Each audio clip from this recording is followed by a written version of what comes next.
Yes. Good evening. My name is Paola Pierre. I'm the chairwoman of the Haitian American Chamber of Commerce of Florida, ACOF. I'm delighted to welcome you to the 2020 Miami-Dade County Mayoral Candidate Forum. On behalf of the Haitian American Chamber of Commerce Board of Directors, I want to extend my appreciation and thanks to our mayoral candidates for their commitment to participate in the forum tonight. A special thank you to our partners, Haitian Nurses Association, Haitian American Nurses Association, Haitian Lawyers Association, and Island TV. I also would like to express my thanks to our hostess, Michelle Austin, attorney, advisory board of the Haitian American Chamber of Commerce. And then thank you for joining us tonight. The Haitian American Chamber of Commerce of Florida was incorporated in February 7, 2005. ACOF serves as a resource for consumers and business dedicated to serving both the need of our members and economic development needs of the broader Haitian community. We bring businesses together and act as a promoter for Haitian and American businesses enterprises.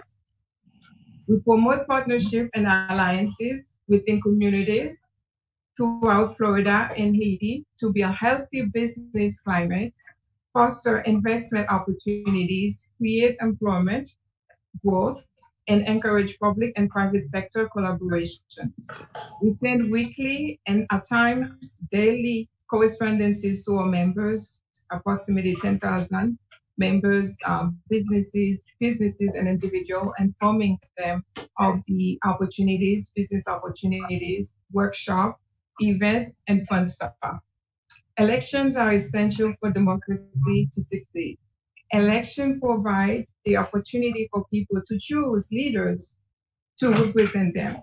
The leaders then institute policies, then represent the wishes of the people that represent them.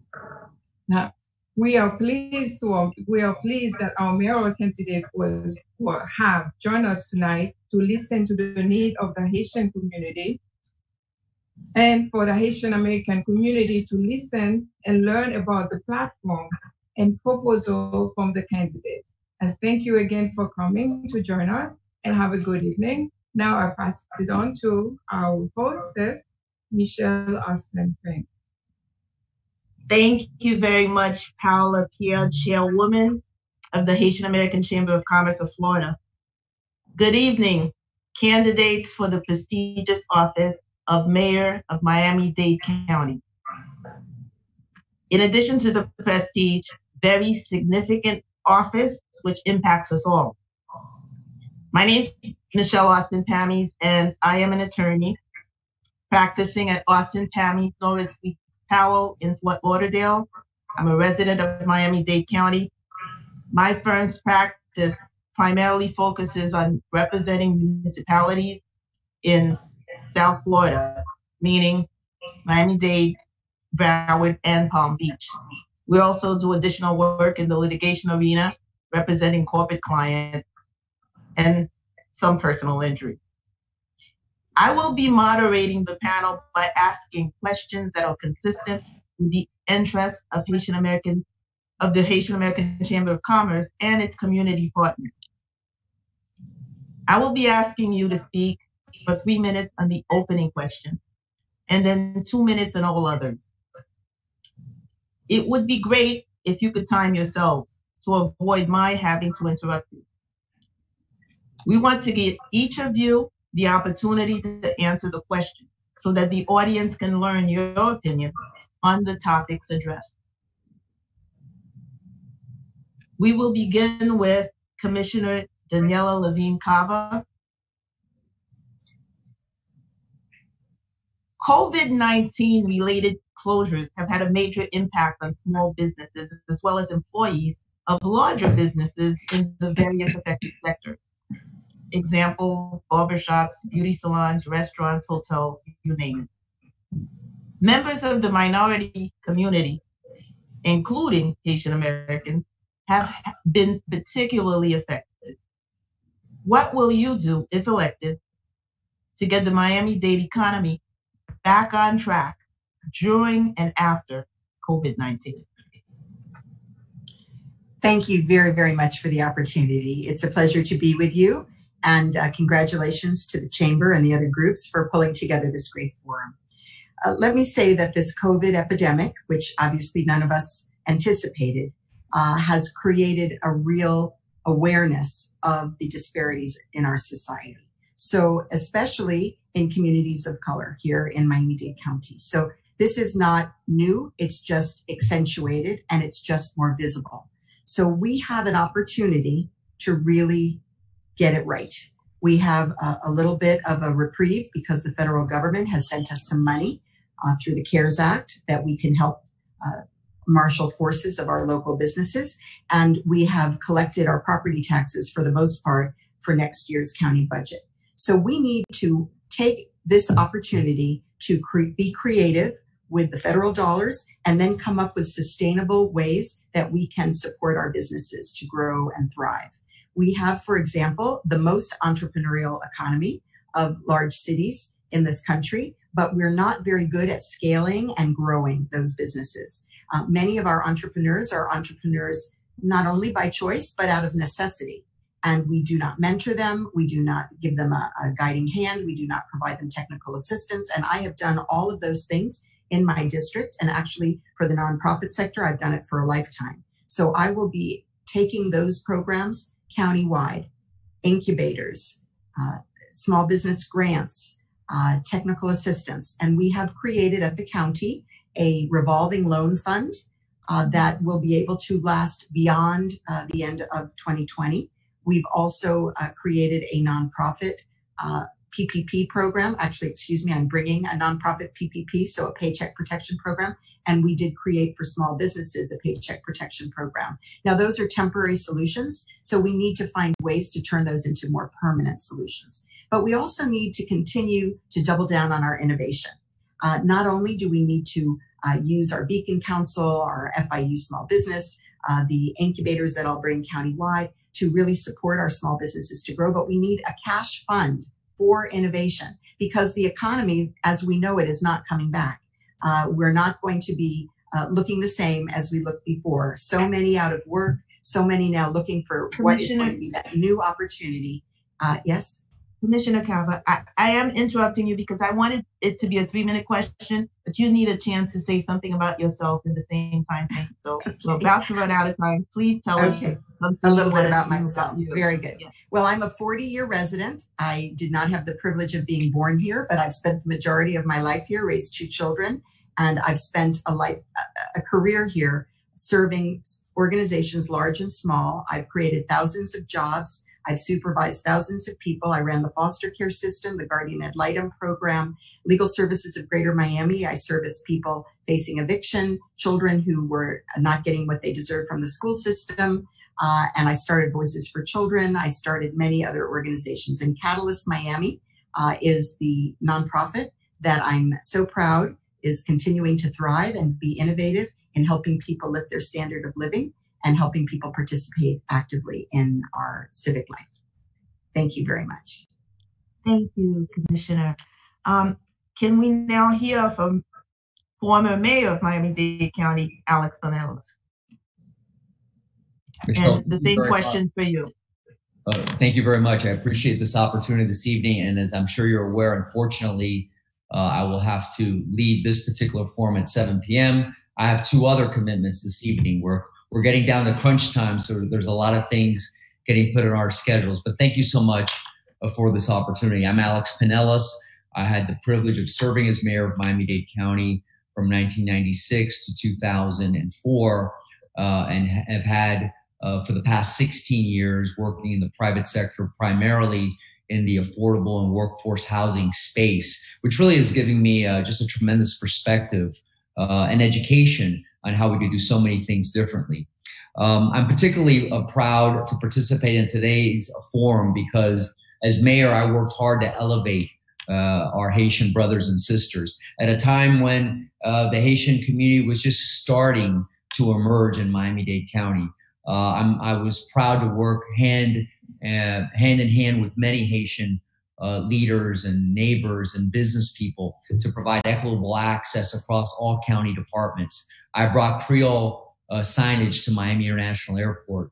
I required that all official county documents be translated into Creole. When I managed countless crises in this community, there was always a Creole-speaking interpreter standing right next to me, speaking to our Creole-speaking brothers and sisters. I elevated economic development in the community and celebrated the rich culture of our Haitian brothers and sisters, recognized Flag Day every May 18th, and implemented the month of May as our Haitian Cultural Heritage Month. I'm proud of that work, but so much more work needs to be done. And to specifically answer your question as it relates to our COVID recovery and how it will impact small businesses, that recovery has to be based on a public-private partnership.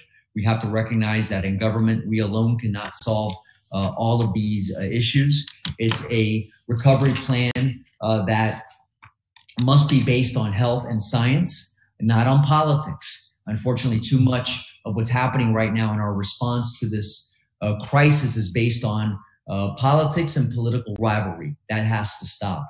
When I was mayor, we would speak with one consistent and voice on how the community was going to respond to crises. I was the communicator in chief as well as the crisis manager, and we need to return to those days. My economic recovery plan is very specific in terms of how we provide relief to small businesses, to displaced workers. We need working capital, not just from government. We need to free up the vast resources of private sector financing institutions to also participate. Much like I did after 9/11, we have to focus on a local first program. There are opportunities to jumpstart our local economy by making sure that we buy local. The county's the first one that should be buying local, that we vacation local. Thank you very much, because that issue that you're talking about will be raised in our next question. So I'd like to move on and get Commissioner Bovo's perspective on what's to be done for the small businesses and minority businesses post-COVID or during COVID. Thank you, Michelle. Thank you for the opportunity. Yes, we're living in interesting times, and none of us could have predicted what the COVID-19 has done to all of us. Let's remind ourselves that much of what the economic impact is self-inflicted, and it's been self-inflicted with the advice and the counsel of CDC and healthcare experts, but it's also created a desperation amongst many in our community. We're seeing multiple business owners who have complied with every single directive and request that the government has provided them, and yet we're now asking them once again to close their doors, which is only going to lead to much more anxiety than we did the first time. I'm a firm believer that many businesses that will close their doors this time will not reopen again, and that is problematic.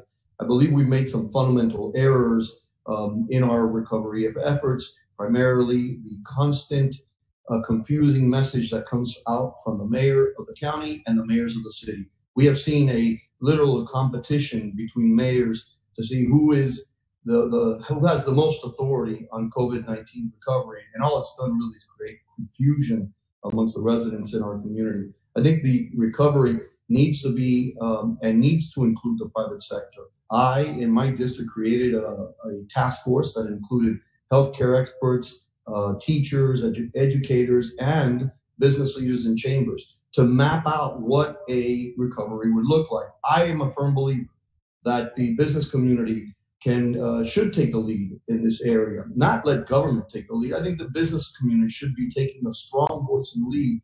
They would know better how to take care of their employees and their customers if we just allow them. And I think my history in working in these issues is not to do it from the comfort of an office, is to get on the ground. We've done it from the very beginning. Not only did we coordinate free testing sites in my district, we also worked on making sure that we're going into buildings, providing them with food through public-private partnerships in efforts to make sure that those that were most vulnerable were being attended to. But no doubt, while there are issues that are still abound for us, whether it's transportation or housing, COVID-19 will be front and center for the next mayor, and that will require collaboration with the cities, speaking as one voice, bringing in the input of others so that we can make sure that the recovery is universal and not me against them or them against us, which has led, like I said, to so much confusion in our community. It really has not helped the dialogue. Thank you. Thank you very much. Remembering that we're talking to the Haitian American business community primarily, although we'll be heard on Island TV by other Caribbean community members. The question now goes to former mayor of Miami, Xavier Suarez. And the question is, COVID-19 related closures affecting small businesses, including Haitian American businesses. What will you do if elected? Well, let me say that I totally agree with Commissioner Bobo. What we've seen lately is just absolutely chaotic from Mayor Jimenez. And I see now the news is 25 cities joining together to basically criticize and ask to be included. We have not been included ourselves in the county commission. Levine Cabo, myself, and Bobo, have been pretty much ignored by Jimenez, and we haven't been able to do what we should be doing. But I do want to say, by way of introduction of myself, as you know, I was mayor from 85 to 93 of the city of Miami. Thank you for recognizing that, Michelle. I've been county commissioner for 9 years. I came up with the Haitian community. We sort of came of age at the same time. I was 36 years old when I became mayor in 85, and everything I did had to be to seek parity between Haitians and the Cubans, including immigration. I one time, because of the unequal treatment of people that were getting here in boats and rafts at great risk to their lives, I actually printed a bumper sticker that said, "Interdict drugs, not Haitians." And then I took our concerns with a delegation of Haitian leaders all the way to Washington, D.C., met with the Vice President of the United States at the White House. I think we had a delegation of about 30 Haitian leaders, including two that didn't get along with each other all that well, both friends of mine, Roger Biambi and Ringo Callard, and managed to get a little bit of movement towards including the Haitians in the same immigration measures that we were applying to the Cubans and to other Central American countries and refugees. I also promoted and will continue doing that, the ascension through the ranks of police officers to the rank of Major, Gary Eugene. I can mention Francia Bray, Ray Carville, and these are the folks that I worked with. I also put together the Haitian Marketplace. It wasn't easy. And now I will be talking post-COVID. I'm a lot more optimistic than my colleagues, who have said that, this is going to be a new normal or a new this or a new that. This is going to be an economy that is going to lift all the boats at the same time, a tide that lifts all the boats. And key to it is transportation. I'll be talking about that because it's very important to know that part of the SMART plan that includes the Northeast Corridor is already in place and could have a stop in Little Haiti. And I'm the only member of the commission, the only leader in this community that has said that has to be done immediately. We met in Sunshine with Commissioner Monestein and Mayor Francis Suarez, and we don't need to be paying Brightline or Genting $3 billion, okay? And we can build that access immediately as soon as the positive train control is approved, which is a technology that is in place and it should be done by the end of the year. We can start service to Little Haiti, okay? And we can do a platform there. Thank you very much. And we'll be talking more about transportation. Suarez. Well, thank you very much, Commissioner Suarez, former mayor of the city of Miami. Now we'd like to turn it over to Mr. Domond. And the key is, Ms. Domond, sorry. And the key to this is we're looking to know what is going to be done for the Haitian American and other minority business community. It's funny that she's the one businesses after COVID-19 or even during COVID-19 to bring them back? And also introduce yourself, Mrs. Domond. All right, thank you so much. Is it Michelle? All righty, well, my name is Ludmila Domond, and I have been living in Miami-Dade County for about 35 years. I am Haitian American, and I'm an entrepreneur. I have a real estate business. I've been in the real estate industry for 14 years now. I have been in our community volunteering with the Foster Care Review Board, assisting, the youth in getting into better homes. I am a Christian youth leader. I am also a PhD candidate in ethical leadership here at St. Thomas University. As far as like getting back, I guess we want to call it normal, but new normal, getting our communities back, our businesses back to normal. Yeah, it's not an easy task, especially when we're looking at the Haitian community and the minority community, and frankly, a lot other businesses.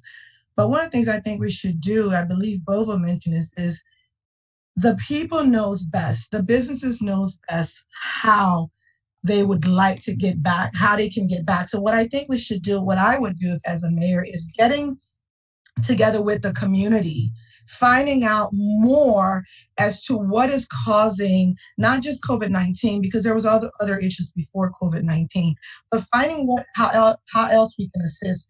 Right now I'm looking, I noticed that, and you guys can help me if I'm wrong here, but Miami-Dade County Commissioner passed a bill for $25 million to assist.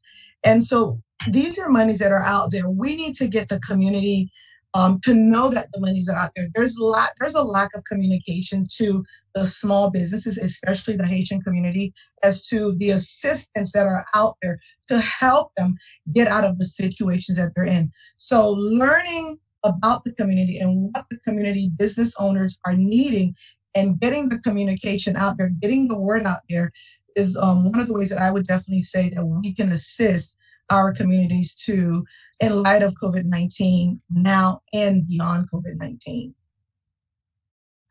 Thank you very much, Ms. Domond. Mr. Carlos de Armas, introduce yourself, state question. Hello. Thank you very much. The Chamber of Commerce, the Haitian Chamber of Commerce, Paola, Michelle, Sally, Jeff, Maggie, Jason, Herb, John, Lumana, Sean, anybody else? Thank you, Alex, Xavier, Daniela, Ludmila, Esteban. How are you? My pleasure. Okay, I'm Carlos de Armas. Just a regular person like nobody else who got tired of issues never get resolved. I think Miami-Dade is behind for 20 or 30 years. And I decided to do something. So I just, start this endeavor. And it's not easy. I never thought it would be easy. It's hard. But I am able to take the challenge. And I am doing it. Because I wear the same shoes like everybody else wear. I know what to fix, what must be fixed. I have no strings attached. I am not a politician. I am just somebody that knows how to solve problems. Is a good listener and is able to work in team to get things together. Actually, if by any chance I get elected, I will invite all the other candidates to join and help me, because this is the future of Miami-Dade is something that really is about everybody to work for. And this is not like something that you can do by yourself. I will need the knowledge and experience of each and every person who wanna join and work for the best interest of Miami-Dade. And this is about inclusion. This is about transparency. This is about doing the things in the best way possible. We really wanna build our future with those values that everybody cares about. About how to recover from COVID. This is a huge problem. It's a global issue. It's not the United States. It's not Miami. And And we need two approaches. The short-term approach which has to be a shock to get the economy moving forward again or starting up again. And we have a long-term approach, which is going to be a strategic vision of how we're going to manage this recovery over time. A small and bright. I'm done? Yeah, I think your time is up, Mr. Delmas. Okay, 92,000 small business, 92,000 small and micro businesses employs more than 50% of the workforce in Miami-Dade. So we need to focus on those. We need to stimulate those. We have to have to train them, invest in them, and teach them how to scale their business. We need to invest in innovation in order for them to be able actually to scale the business as well. Thank you, Mr. Delmas. Thank you very much, thank you very much. So we're gonna go back in the same order. So I will not call out names. We will start with Commissioner Cava, and this time we're gonna try to make it even shorter than 2 minutes as for your responses, because the reality of it is that we want each of you to get a chance to answer the very same question before you leave tonight. The same question, so that we know where you stand. We're going to pin it down to the Haitian American businesses right now, so that we're clear. What would you do as mayor to get the Haitian American businesses who will be weakened after COVID-19? They're already small, right? Most Haitian American businesses are under $1 million in annual revenue and have less than 10 employees. As county mayor, there are things you can do. There's county procurement. How can you make these businesses have access to becoming vendors and getting business at the county? Well, completely agree that during the recovery period, we're going to see consolidations. We're going to see the big guys doing better than the little guys. And we need to really work hard to retain that unique character and the special qualities of all of our small business communities. We are so fortunate in Miami-Dade County to have a vibrant Haitian American community. I was here for when the first big waves of Haitians came, and I was working with Marlene Bastien and Father Jean Just and the immigration attorneys. I actually did immigration law as my first work at Legal Services of Greater Miami after completing law school. So I was very involved in the community and making sure that we were creating a pathway. I helped Saint-La in its early days and worked as a consultant to Saint-La and partnered with Saint-La on the prosperity campaign to help get programs to people in the community so that they could move up into the middle class. So, this is very dear to me personally. And of course, I need to acknowledge that Paola Pierre was my deputy director at Catalyst Miami, where she did a fantastic job and has moved on to obviously a very stellar career, not to mention also chairing this chamber. So to me, this is all about being very deliberate.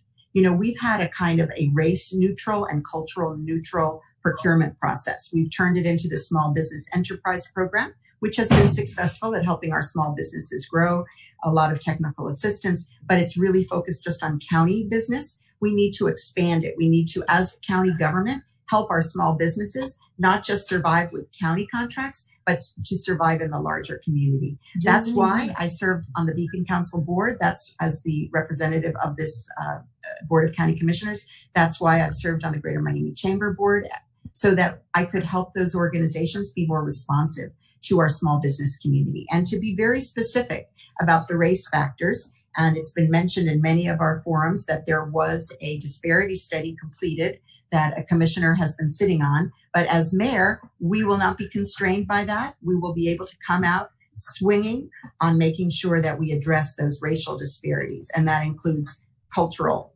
disparities as well. So I have been putting out this flyer, my Empower program, 6 points. I won't get into it, obviously, but the number one is expand entrepreneurship and Black-owned small business and establish the Mayor's Office of Equity and Inclusion to make sure we get it right. Thank you. Thank you. Former Mayor Pinellas? Well, Michelle, I've actually run a small business that works with, that actually provides affordable housing to many Haitian American families here in Miami-Dade County. And you've got to understand, when you're in the private sector, the most important factor is working capital. If you don't have working capital, it's hard to survive under normal circumstances, let alone the circumstances we live here now. And I'm sure at the Chamber of Commerce, that's something that you deal with every day with your members, is trying to find access to that. The typical answer is we need government funds. Yes, we do. We need government funds that could serve as revolving loan pools, but we also have to unleash the power of private sector financing. Okay, we should be in a position at the county, through our influence, through our standing in the community, to create programs with local banks, consortiums like I did after 9/11, private bank consortiums that we encourage to provide small business loans. So it doesn't only have to be government money. We need to increase bonding capacity. One of the barriers to government contracting, or even in the private sector with construction work, is bonding capacity. Technical assistance is a critical a portion of this issue as well. We need targeted tax relief. In this moment of crisis, the county can give targeted tax relief and relieve small businesses of certain regulatory obstacles that they have. On the procurement side, let me tell you the things that we need to do. We need to go back to the days of having a prompt payment program, because small businesses don't have the ability to go months without getting paid. Cash flow is critical. Smaller packaging of procurement opportunities is important. Minority contracting is important. My administration was the last to have a true race-based and gender-based contracting program. And let me add the final point, local preferences, because it's not just enough to provide jobs here locally and then have the profits go somewhere else. We need to alter our procurement laws to have local preference. So we're also Thank you. Thank you very much for your answer. We're moving on to Commissioner Bovo about county procurement. Yes, I've marveled at how efficient and how quickly the Haitian American community has assimilated. I have often told one of my colleagues on the board on the what I consider the miracle of the Haitian community, given opportunities, how quickly they have thrived, not only from a business standpoint, but also from a political standpoint. I believe there's a lot of foundation in the Haitian community, a family foundation that has allowed them really to progress aggressively and move forward. What I don't, and I'm not a big subscriber of trying to set aside programs and taxpayer dollars just for a specific group, but I do believe that the Haitian community and Haitian business leaders should have access to capital, should have access to all the opportunities afforded within our procurement process, within the county's ability to dole out contracts, that they should have opportunities. We've worked a lot in the space here of making sure that the procurement in our county is as fair and safe. I would be careful and always cautious when chambers or perhaps businesses try to get access to capital, and not to fall into the trap where there are sometimes lending institutions they'll charge very high interest rates, loan shark interest rates. We've got to be very careful with that. But I do believe that the Haitian community has shown over and over again the ability to not only just navigate what is the American dream, to buy into the American dream, establish themselves as a community. I think they've done it in a very, very quick fashion. And I kid with some of my colleagues there how quickly they've gained access, and they've created this political and economic power, in some cases perhaps faster than the Cuban American community did, because I think they got it very quickly, perhaps with some help from the Cuban community. But I would, as mayor, I want to make sure that everybody has opportunities, not just one specific group. And although I know we're talking today to the Haitian American community, I'd like to be able to say the same thing to every single community to make sure that they have access and opportunities to do government work when it affords it. But as a representative of the taxpayer, as a taxpayer, I would expect that my government, is hiring and doing work with the best and the most qualified people to do their work and to do it in a very efficient manner. Thank you. Thank you. Mr. Doman, I keep calling you Mr. I apologize profusely. Mrs. Doman, please, can you share with us what you think can be done as mayor with respect to getting our Haitian American businesses more engaged in county procurement? Not necessarily a set aside, just how do we get more engaged?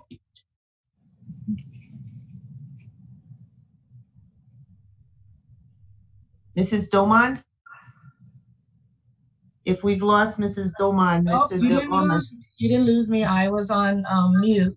The Haitian community has been one that has struggled greatly in Miami or in the United States, but let's focus more in the Miami-Dade County area.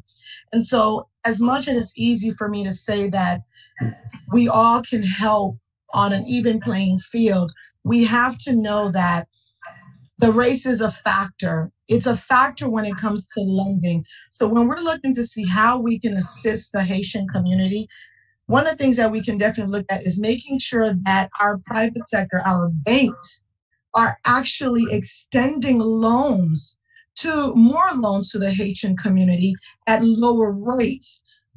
Because of the fact that it is not as easy for the Haitian community. They don't own a bank, for example. So it's not as easy for the Haitian community to go to a local bank that they own and say, lend me money. Right now, the Haitian community depends on Chase. It depends on other private sectors to assist it. So we need those companies to actually say, yes, we're willing to lend despite what we're seeing, because you want to grow your business. And I think we're failing to understand that this is more of a focus on the Haitian community, not because we're saying everyone's life doesn't matter. Secondly, local jobs, when it comes to jobs, the locals should be able to be the first one to be hired. Someone mentioned that earlier. If we're having jobs here, why are we hiring someone from Broward to do the jobs that we need done right here in the Haitian community? In addition, why are we hiring other people, for example, other races, I'm going to say that, to do the job that a Haitian person can do? Right now, we have a major issue with just basic job applications that tends to say, do you speak English or Spanish only? Whereas a person who speaks Creole cannot get that job that they qualify for because they don't speak Spanish. So I think by opening, some of the blockage that we have and acknowledging those can actually help the Haitian community and the Haitian businesses expand. Thank you, Mrs. Domond. We're running out of time. We're moving on to Mr. Almas. Yeah, as I said, 82% of small and micro businesses employs more than 50% of the workforce in Miami-Dade. Many of those micro businesses and small businesses are located mainly inside the Haitian community.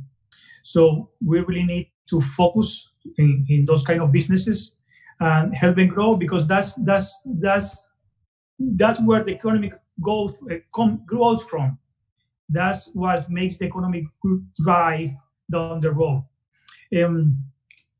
Not only helping them with training, investment, and soft lending, but also teaching them how to find resources, because finding resources is critical for them to grow, and doesn't have to be from the government.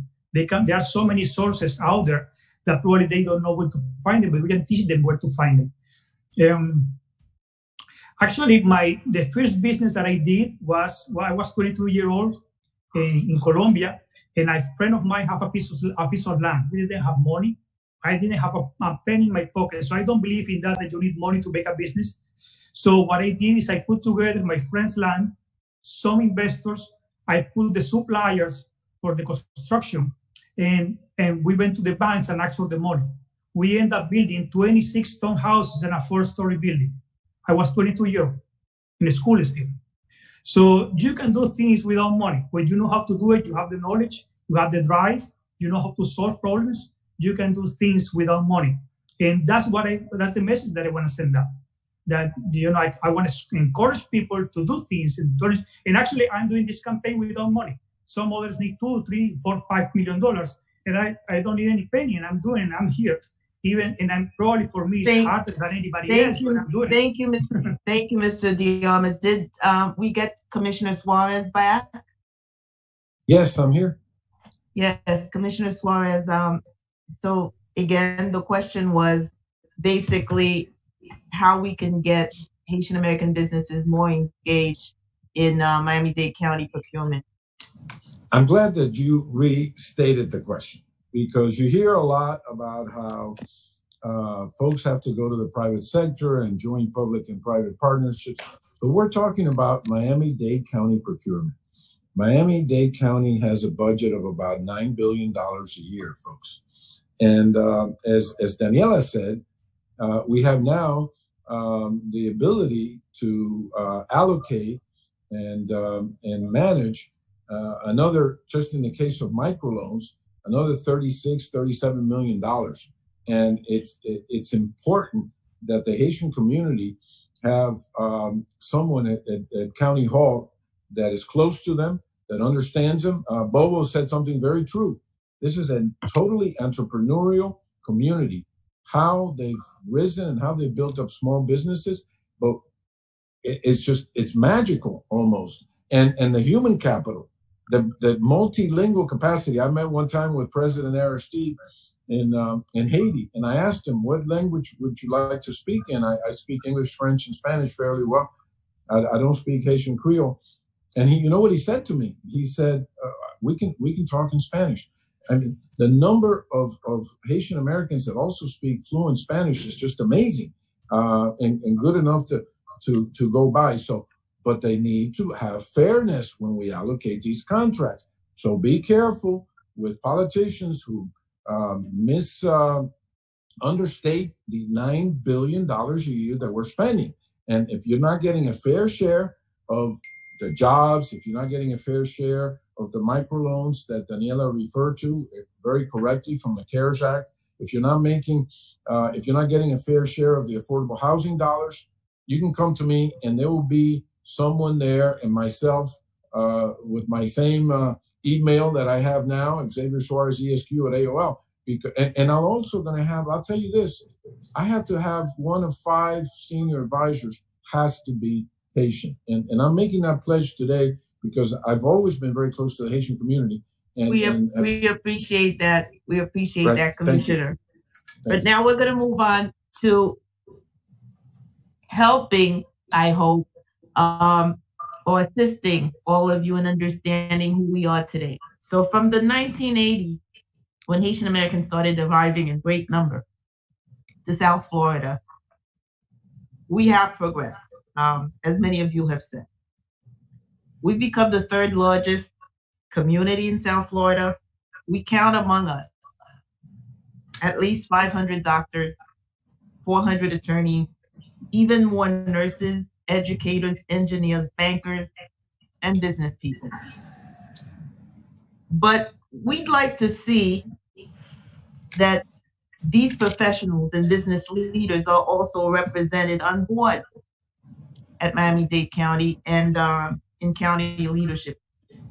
What are your thoughts on that? We are not asking whether this means excluding others.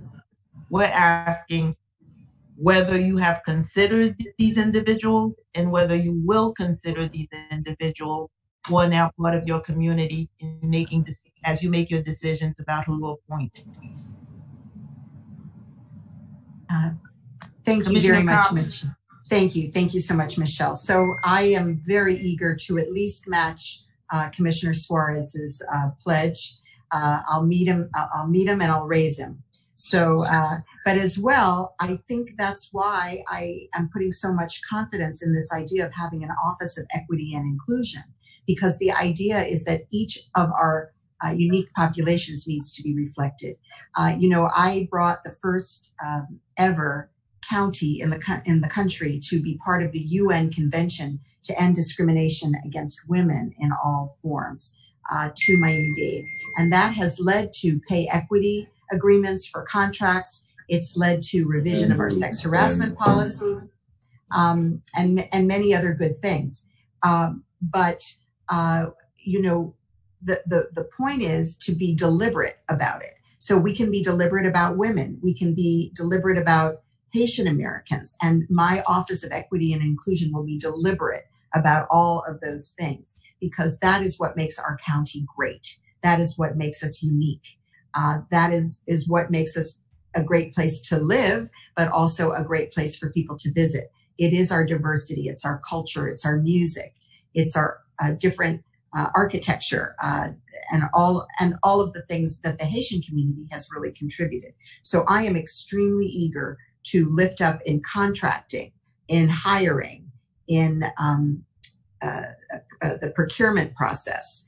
And I want to say that, it was mentioned before about small businesses particularly, and the entrepreneurial nature of the Haitian American community. And I just want to announce that I have a lot of support from certain taxi drivers who are certainly a part of our entrepreneurial economy. So, I know that there are so many, as you say, professionals across, and I want to be deliberate about appointment on boards, procurement, hiring, etc. And that's what my office will do. Thank you very much, Commissioner. I think I'm going to cut it down to a minute because we have a lot of interesting questions for you and we'd like to have the time. So, yes. Former Mayor Pinellas, can you tell us your thoughts on the appointment of Haitian Americans to serve on boards of the county and just to be part of county leadership? Well, absolutely. And it's not a position that I'm taking now because I'm running for mayor again. Again, I did that back in the 90s when the Haitian community was just starting to emerge in this community. From that very moment, I recognized the tremendous potential and contribution that Haitians were providing to this mosaic of a community that we live in. Joey John Batiste was one of my first hires as mayor. Emmeline Alexis, who's gone on to earn her doctorate's degree, was within my office for 8 years. Lieutenant Eugene Germain would literally stand next to me at every session of the emergency management center when we were dealing with crises. Current Commissioner John Monestein, I was proud to appoint him to his very first ever county board. So the history is there. And I'm proud to recommit that, not because I'm running for office, not because we're 40 days from an election, but because I've always done that, and I believe it's the right thing to do. Thank you. Commissioner Bobo, please, on the same issue. Yeah, I'm sorry, my thing froze there for a second. I think to the question of considering Haitian Americans for different boards, I think the answer is yes, absolutely. We must remind ourselves that many of us on the Board of County Commission usually are appointing folks from their district, and that kind of at times sometimes limits the pool of folks that you could select from. But obviously, as mayor, you want to be able to get the best and the brightest in positions that could help guide conversations in our community. And once again, I think it's important that we do it globally, not just for one particular community. I think as a resident of Miami-Dade County, what I'd like to see is to make sure that in every occasion, those that bring diversity, opportunity, growth to our community should be the ones that get the most consideration. And I think that's something that all of us as human beings would want, not to be given something just because of what. Then want to be given something because we are the best and the best and the brightest or the most talented for the task at hand. And so But as mayor, obviously, yes, you want to make sure, and I would strive. Thank you. Thank you very much. We're hearing from Commissioner Suarez, just your thoughts on Haitian Americans in leadership on board and other functions. Absolutely. And as was mentioned by Commissioner Monestein, when it came time to choose one of our members, one of our own, for chairman, we can't talk to each other about it without violating the Sunshine Law. So I just went public and I said it should be Monestein, and he was a great chairperson. By the way, Commissioners Bobo and Daniela Levine Cava both also joined that coalition, and it was a beautiful thing because it was unanimous. That's an easy answer, Michelle, and the answer is yes, at all levels. And when you mention the number of professionals, that is encouraging. I did not know that there were 500 doctors. I wonder if in this COVID thing, we have consulted any of those doctors. The other day, I was at a meeting with mostly Black pastors, ministers, and I asked them if any of them had been on this committee that Jimenez had created to advise him, and none of them raised their hand. And so this kind of lack of inclusiveness has to end, and it will end with me as mayor. Very much. Thank you very much, Mrs. Domont.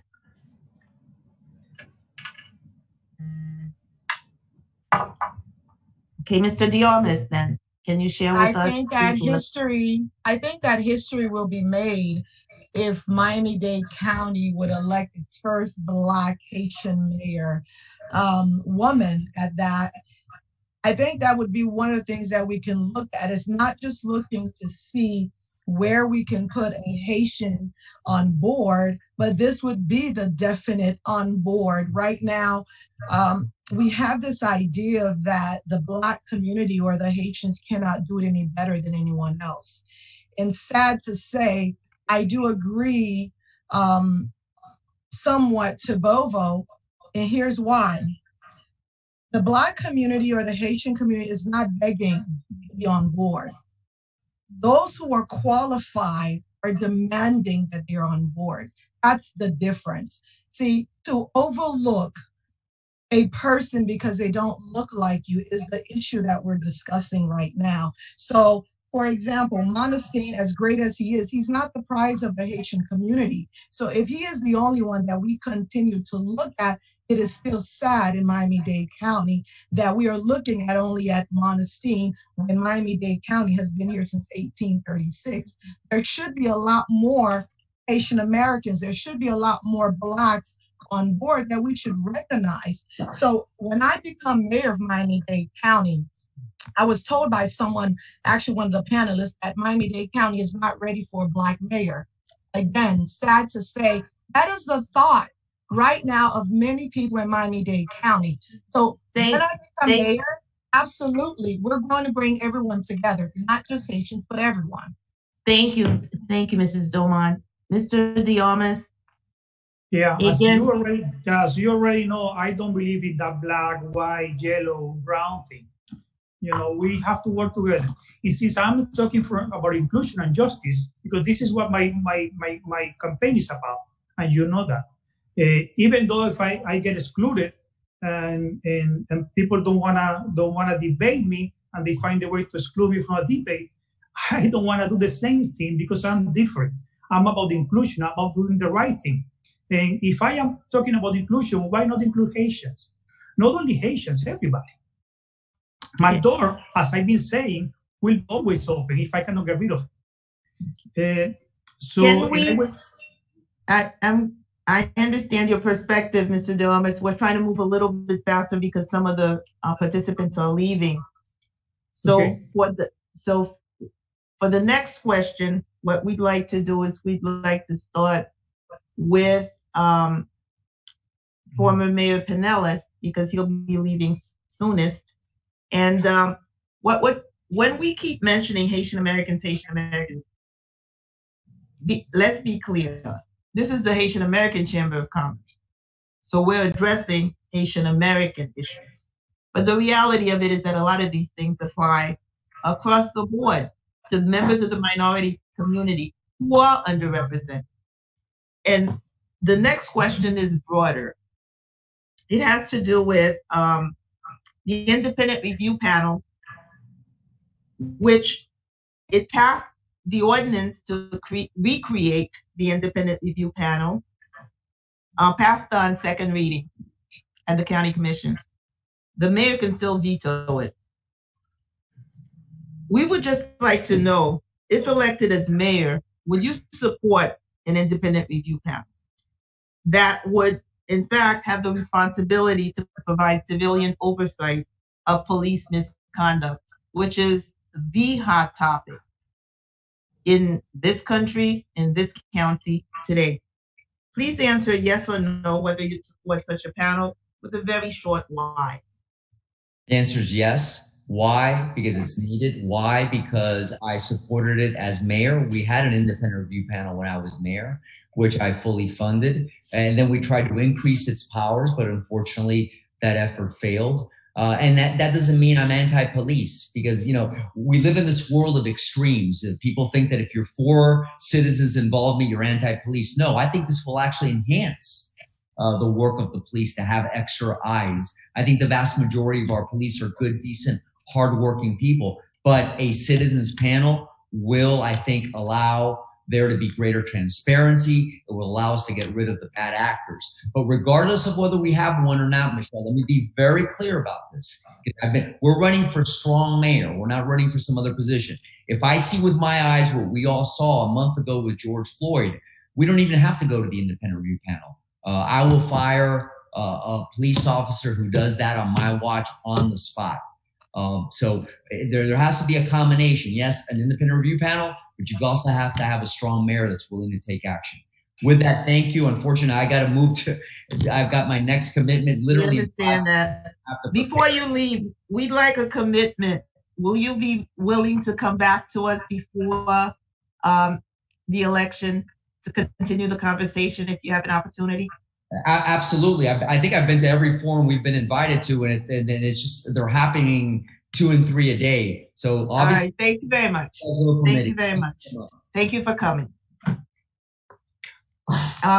We will now move on to Commissioner Cava, who also has certain limitations. Your thoughts on the independent review panel, please? Yes, thank you. And I am the co-sponsor of the ordinance and the co-prime sponsor of the charter reform item. So there was actually a snafu today, and I'm not even sure I can tell you procedurally exactly what happened, but Commissioner Jordan decided to not risk a veto of the ordinance because the mayor had indicated he would veto and she did not have enough votes to override the veto. So she brought a revised version, or she's bringing a revised version, and now she has to request a special meeting. She has to get enough signatures, and she's hoping to put it on for the 17th of July. So just to tell you, we're a little bit in between. What she did in her what she's planning to do in her revised version is to take away the subpoena power as to county employees, because the mayor said that that was the portion that he would object to. So, you know, that's weakening it a little bit, but I can tell you that the charter has subpoena powers, and the charter is like the Constitution. So the charter is the law that will prevail if it is passed by the citizens. So hopefully it'll be on the ballot. It did have stronger support that could withstand a veto. The mayor did not indicate that he had a problem with it. So hopefully that'll go to the voters in November, and this will be law after November 3rd. So I'm extremely excited. Will you have time for one more question, or? Yes, I could do one more question, great. And I promise to come back whenever asked. All right, great. Thank you very much. Yes. Commissioner Bobo, your thoughts on the independent review panel? Yes or no, and a short why?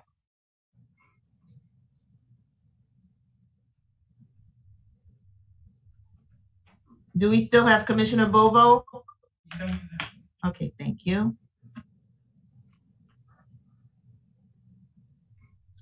Commissioner Bobo. I don't see him. We can move to Yes, I'm sorry. I was kicked out, so they just allowed me back in. So I'm not sure what the question was. I apologize. Very, very short question, which is your thoughts on the independent review panel. Are you for or against? Yes or no, with a very short why. Yeah, I'm opposed to the panel the way it was presented to us. In fact, I think yesterday we had a vote on the independent review panel. I believe that our department, our police department, should not be considered or looked at in the same vein that the police department in Minnesota. This issue arose from a horrific act that all of us were very quick to condemn. And it's probably unfair to all the work that has been done over the last 20, 25 years with our department in the training and its evolution and its work in the community. I think it's unfair, and I do not believe it's necessary. Okay, thank you. Mrs. Domond, your thoughts? Yes, I am for the independent review panel, and the reason being is one, we should be proactive and not reactive, which we tend to be. We wait till something like what occurred with George Floyd to take place to say, let us react. I think that, for example, whatever was discussed with the commissioners, that is something that should be made public so that we all can see it in advance and to review it before we can vote on it. Because apparently Bobo, there's something on there he doesn't like, and I might not like it either. But I am for it because I believe in transparency. And I believe that as great as our police department, we have areas of opportunities that we can address. And to have the citizens to be part of decision making, I think it's something that we should do. There shouldn't be any closed doors. It should be open door transparency in our county, proactive, not reactive. Mr. Diamas.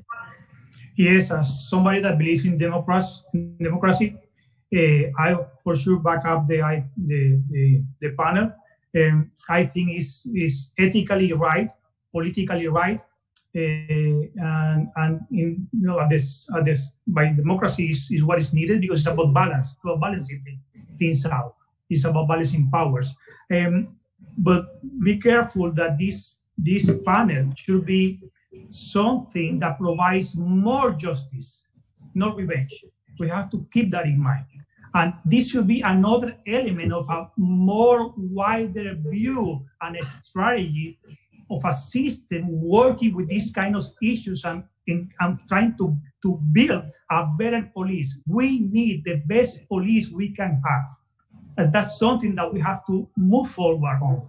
We have to focus everything that we do has to be aligned with building the best police we should have. We have to have training. We have to use our budget wisely to have the best police to serving the community in the best way because the community deserves.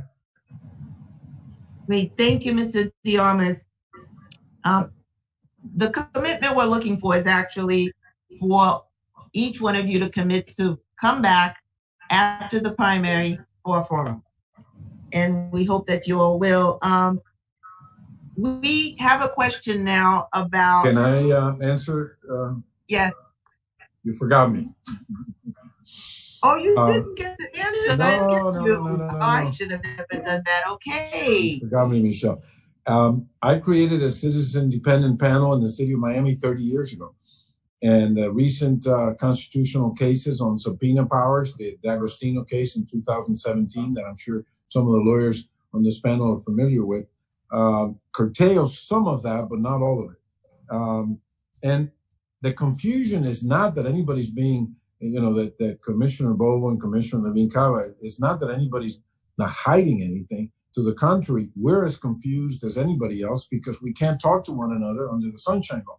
But what we think Commissioner Jordan wants to do is to tweak a little bit this thing so that we don't get vetoed by the mayor. I actually like the strategy that Daniela Levin Cava has put forth of having a charter amendment, and I'm supporting that.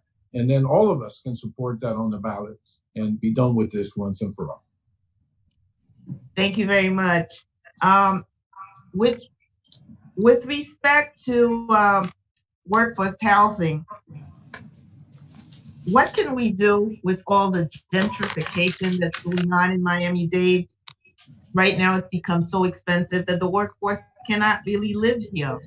What would each of you do as mayors to create more affordable housing in the county? Thank you. Thank you, Michelle. So gentrification, for sure, we know Little Haiti, a big issue right now, and really all of our inner city neighborhoods. And we need to do everything we can to help people stay in their homes. If you're a homeowner, we need to help you with the weatherization program, which is very limited from the federal government. But I actually have initiated bringing another program that would not be secured by the house. So it would not, there's a Y-Green program that is part of the home is collateral, but this other program called SELF would be no collateral, but just to help people to secure their homes. And Rebuilding Together is a partnership with a nonprofit that is doing this work and refurbishing. We did in Leisure City, almost 70 homes with sweat equity and donated goods. So we have to really protect and preserve our existing affordable housing. Also, I got legislation passed for the CRAs, or the community redevelopment agencies, that they cannot displace people. That if they are going to be building new, they have to at least provide replacement housing. And if they're building additional housing, that they're set aside for workforce and affordable.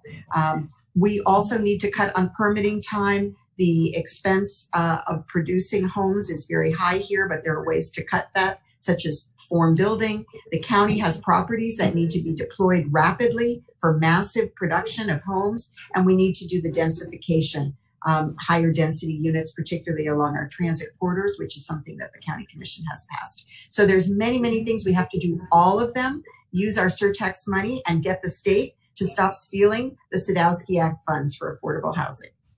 And we have CRAs like in North Miami. There's a very great CRA run by a dear friend, Rasha Kamo, and they're doing a lot as well at the city level. Thank you.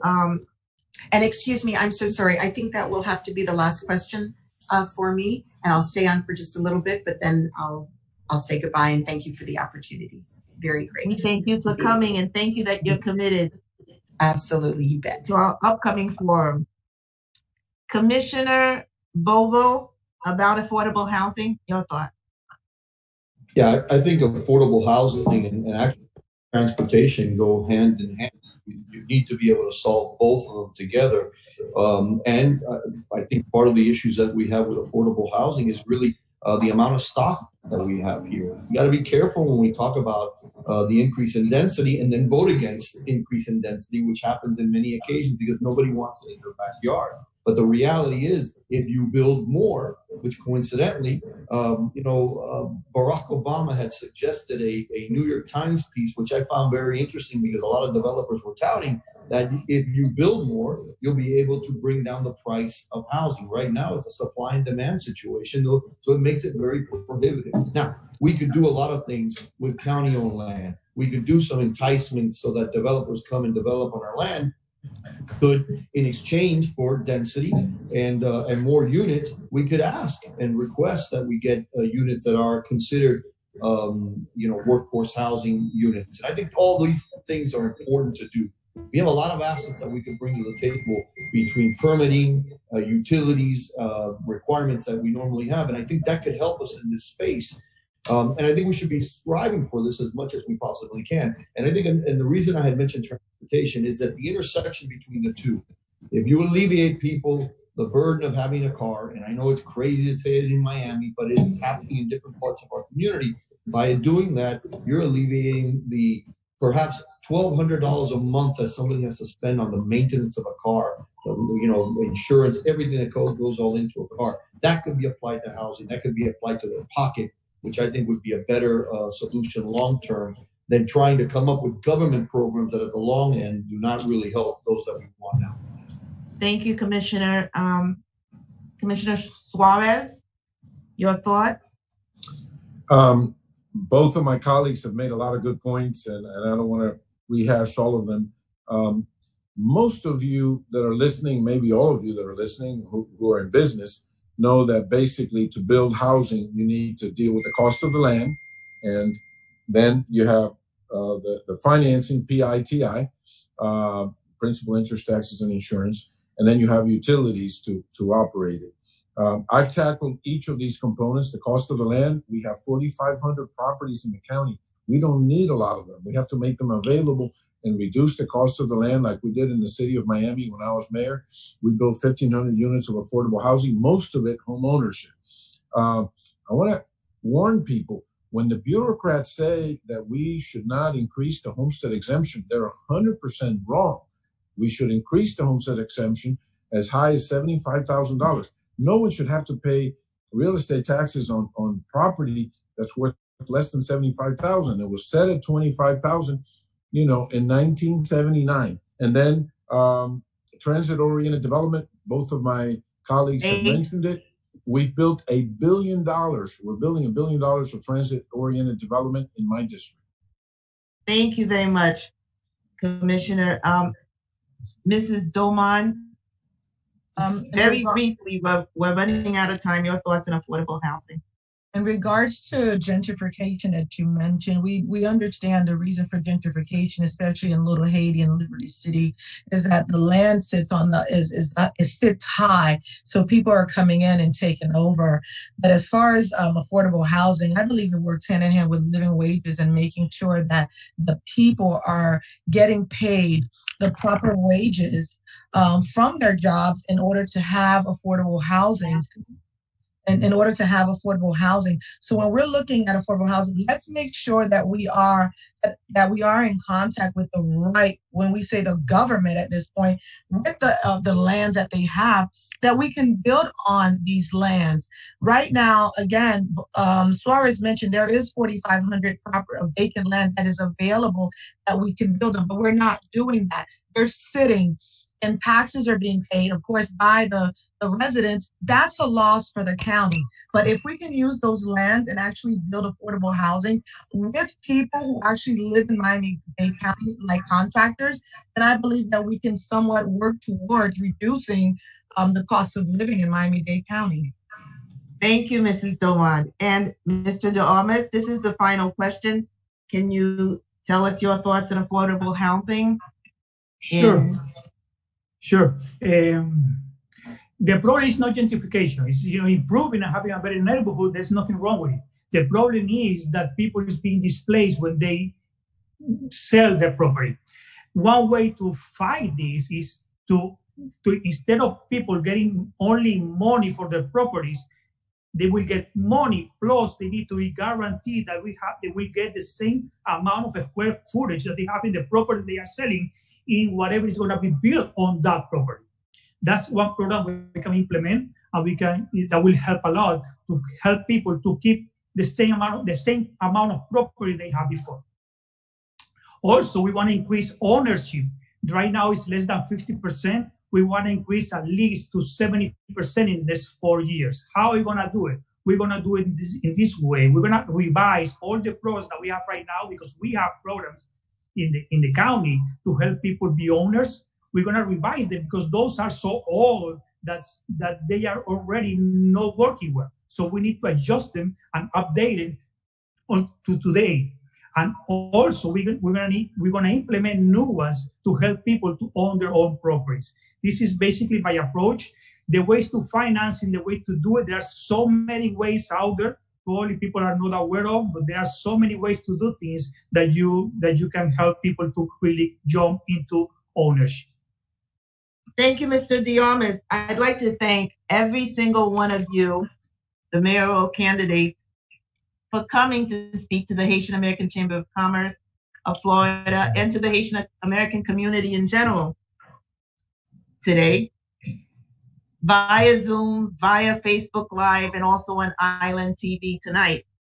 I'd like to also thank the partners of the Haitian American Chamber of Commerce, which are the Haitian American Nurses Association, the Haitian Lawyers Association, Island TV, and also my firm, Austin Pamies Norris Sweet Powell, PLLC. Thank you very much. It was great having you talk to us.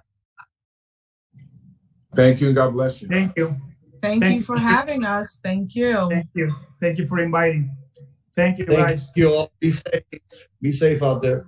Good night. Yeah, thank you. Same. God bless you. God bless you all. Thank you. You too.